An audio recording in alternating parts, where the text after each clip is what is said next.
صلی اللہ علیہ محمد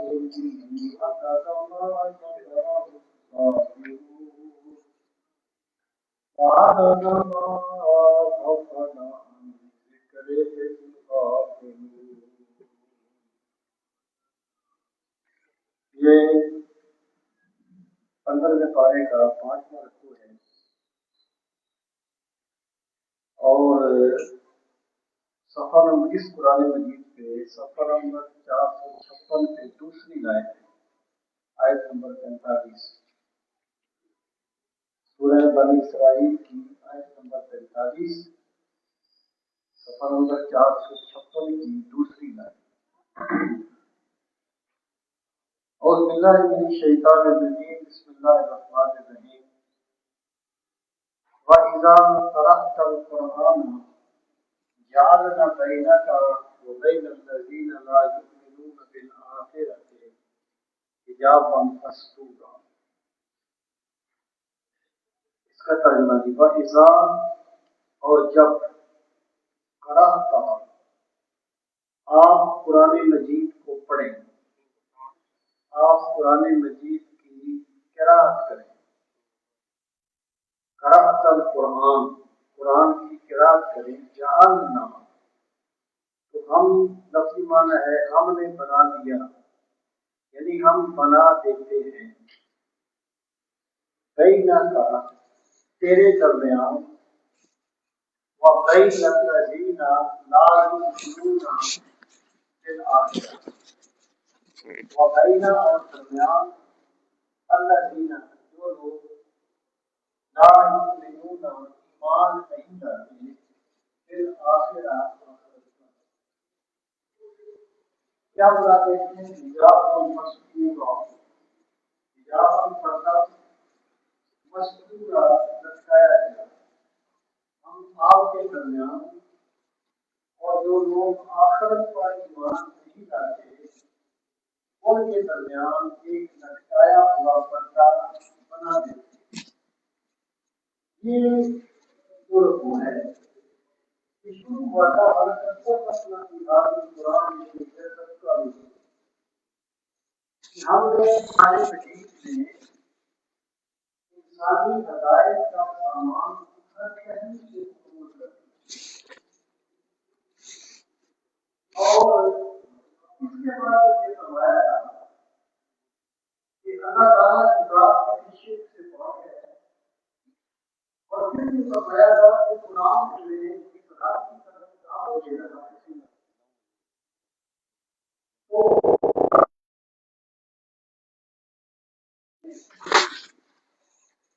قرآن مجید میں اقرار کی طرف دعوت دے رہا ہے تو سب سے ہوتا اس تمام سب کو